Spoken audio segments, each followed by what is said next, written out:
جدعان انا عايزكم في موضوع عاطفي كده. انا غلطان اصلا انا جاي اسالكم، انا ماشي. خلاص خد يلا، عايز ايه؟ خلاص ماشي، اقول ولا تقعدوا تهقوا عليا وكده؟ يا عم قول. في بنت كده عايز اكلمها. طب ما تكلمها.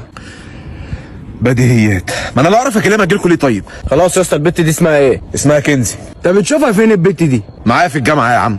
طب ما تكلمها يا ابني. ولا ما تتكلمش لحد ما انا وهي نتجوز. حد عنده مساعده ولا امشي؟ حلو قوي، احنا دلوقتي في فتره امتحانات، يا اما هتكلمها قبل الامتحان يا جوه الامتحان يا بعد الامتحان. ماشي، ازاي بقى؟ لا قبل الامتحان هتسألها على حاجه تشرحها لك. طبعا الوقت هيسرقك وهيعدي نص الوقت ومش هيدخلوكوا اللجنه.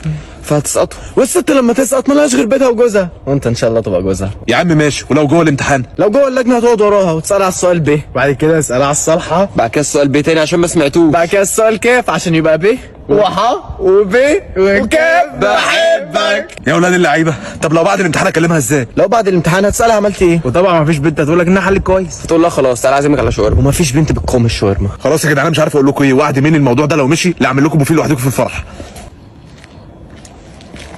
السلام عليكم.